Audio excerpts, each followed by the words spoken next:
Well, greetings, church family. Our daily Bible reading today had us in Genesis chapter 30. And in this chapter, we see almost the rest of Jacob's sons born. We begin by seeing that Rachel is, of course, very distraught that her sister Leah is having children by their mutual husband, Jacob.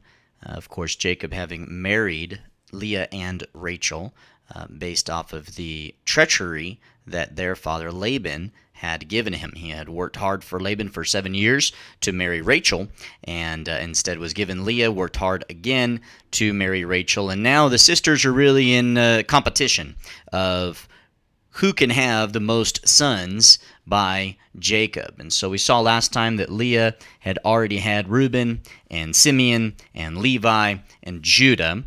We see that Rachel is greatly upset and is cursing, really, herself and even cursing Jacob by saying, "Give me children or else I die," putting all the blame on Jacob, and then saying that she wishes she would really be dead, that there would be no use for her if she does not have sons. And so Jacob, he's angry because he recognizes the sovereignty of God. We get a sovereignty of God alert here in verse 2. Jacob, am I in the place of God who has withheld from you the fruit of the womb? In chapter 29, we saw that it was God who had opened up Leah's womb but had not opened up Rachel's womb, God being sovereign throughout this entire process.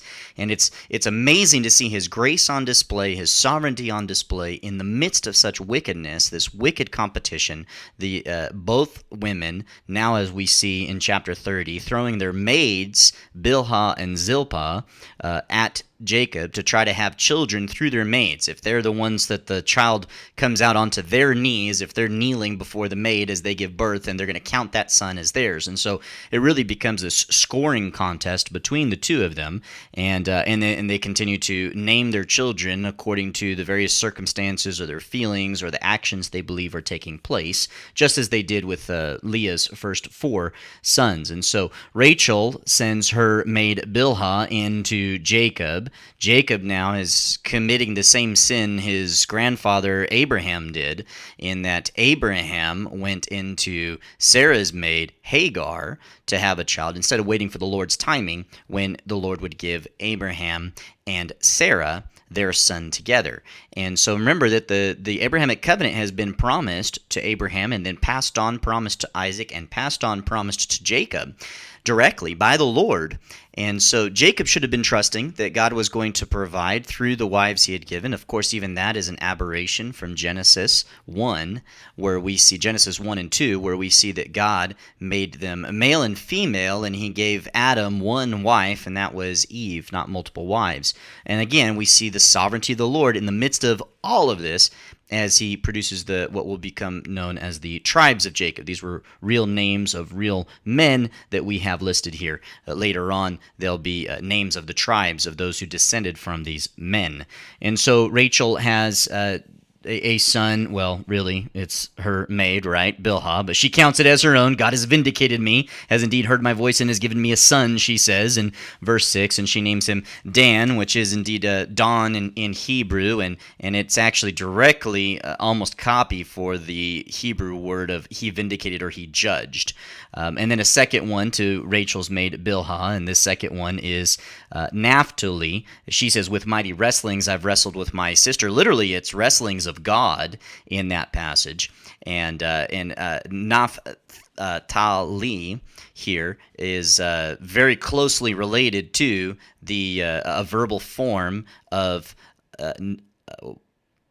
fathal, which would be to twist, wrestle, push, and that's where she gets this naming convention. Now Leah sees that she herself has stopped bearing, and so at least for this time being, as we'll see, so she gives her maid Zilpah over to Jacob, and Leah's maid Zilpah bears a son.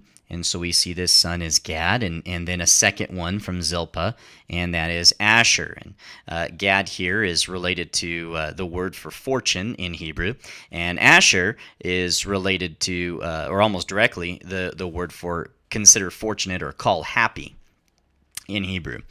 And then we get this really interesting moment over the next several verses, going on from verse 14 and on, you see this whole deal about my son's mandrakes. So Reuben had gone out and had picked mandrakes, and mandrakes are known as love fruits, Atropa mandragora, and they've been known to actually be toxic and to be hallucinogenic, can cause people to go unconscious. But mandrakes, they have a root that actually looks an awful lot like a human figure. And so there's a lot of superstition tied into mandrakes in ancient history. And one of those superstitions was that it would help with failure to conceive, whether it's helping the male to not be sterile or whether it's helping the female with her supposed infertility. So it was believed to be some sort of love potion or fertility drug. And it was also used actually as an antiseptic in ancient times as well, these mandrakes. And so we see this kind of ancient belief here by Rachel. She's very desperate, isn't she? She actually wants these son's mandrake. We don't know if she's using them for an antiseptic. The context would make it seem like she's wanting them for some sort of love potion, perhaps to gain more opportunities with their husband Jacob to conceive, or to help her own body to conceive, perhaps, instead of trusting in the Lord. But it could have been as an antiseptic for some sort of medicinal purposes as well that she's wanting. But the sad thing is she basically trades. She kind of Leah sells these mandrakes for an opportunity to be with Jacob. Rachel is selling really that opportunity to be with Jacob and have intercourse to Leah for these mandrakes. And just again, the sinfulness as that continues through as these ladies compete with one another, these sisters competing with one another in such in a moment that the Lord had already set aside as intimate between husband and wife. And it is truly sad to see. God does give Leah 2 more sons in her own body, in her own womb. And we see it there in verses 19 or 18, and 20. We see Issachar, we see Zebulun. Issachar coming from a word which does mean wages, sakar. Zebulun coming from Zabal, which would mean he dwells. Or Zaval, meaning he dwells. And so there's those words that she's getting. Also has this daughter that they list, Dinah, probably other daughters as we see later on, but Dinah is going to be very important. We're going to get to her. Something's going to happen that is involving her and her brothers actually sinning out of some supposed means of protecting Dinah. So Leah has these children, and then finally, midway through the chapter, Rachel gets her first child. We get this, again, remember, this kind of condescending way of speaking. And again, when we say that, we're not talking about God being somehow mean or rude, but using language that mankind can understand. Using condescending language, God remembered Rachel. It's not that he had forgotten her, but rather that he put her in the primary role now of having a womb that is opened up for a son.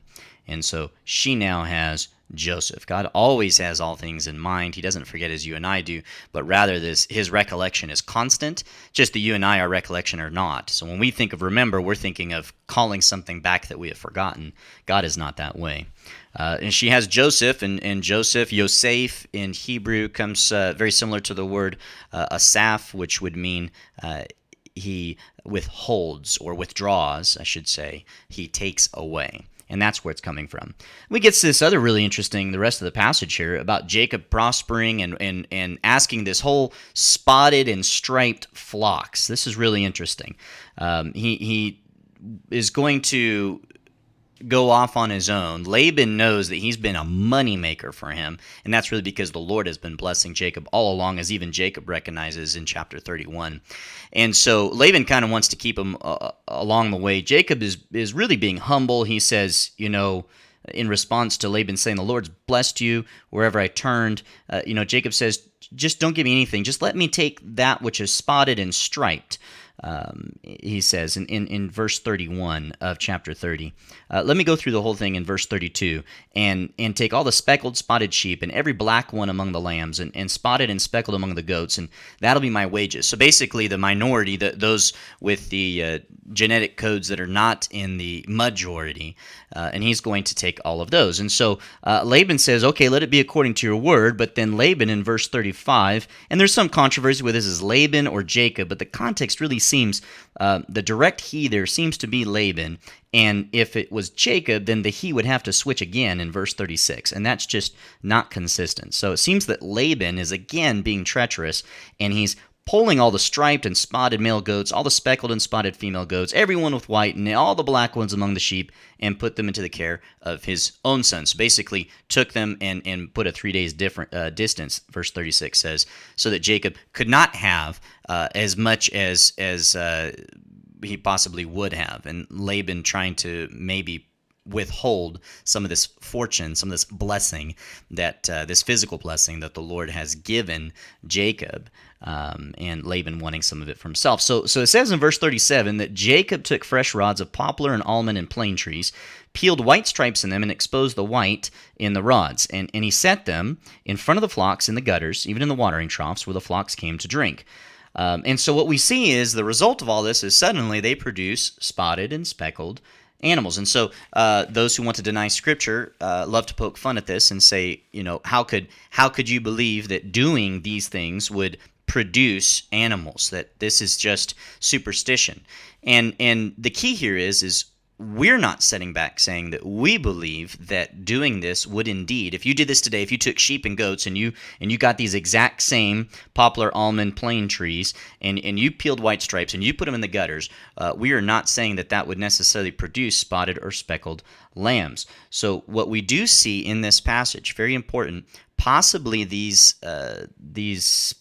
rods and everything, these stems, when peeled back, possibly would cause the animals to go into heat. In fact, the word therefore mated that we see a few times in this passage, you might have in your footnotes or in your cross references that it's conceived in your Bible, and the word is literally to go into heat, to be on heat. It's yachem, and so this would suggest that Jacob was trying to get some production going in the flocks that he took aside until he found striped and spotted. It doesn't say that the only ones brought forth were striped and spotted, verse 39. It just says the flocks mated by the rods, the flocks brought forth striped, speckled, and spotted, and then Jacob separated the lambs, and then he ends up basically doing selective breeding at that point. Now, is it possible that Jacob, in some sort of superstition, did believe some kind of old wives' tale, homeopathic remedy in that case, similar to the mandrakes earlier that Rachel perhaps was believing was going to help in her childbearing?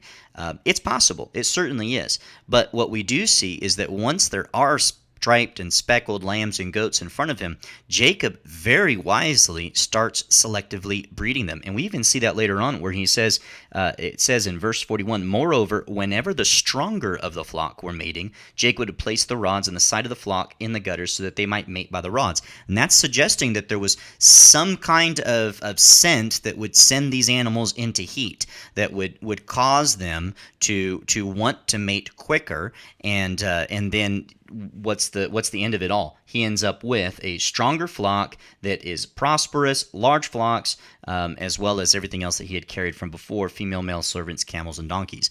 And so we see the selective breeding in action by Jacob. Ultimately, biggest principle out of this passage, and we see it here, God is sovereign. God wanted Jacob to prosper. God wanted him to have this blessing because the Lord was going to use him, to glorify eventually his own name. And he was going to create this nation of Israel out of Jacob. And so we see that the Lord is sovereign throughout. Jacob recognizes his sovereignty earlier.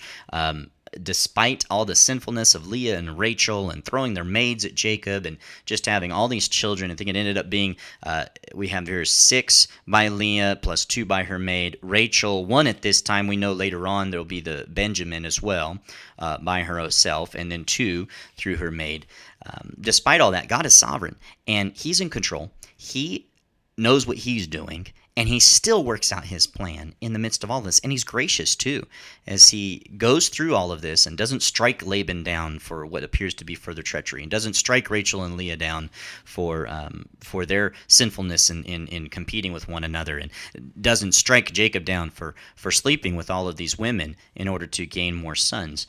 We see his grace on display. We see some real intelligence by Jacob, who was keeping these flocks and knew what he was doing, years and years keeping these flocks for Laban, and separating the speckled and spotted, and then selectively breeding so that he would have more of them, and even making sure that they'd be the stronger ones. He knew what he was doing, and he indeed gained them. And it's the Lord in control all along. And our response to this is simply that we would, sure, check our hearts to see if there's any of that sinfulness that we see in here, the treachery, deception, competition.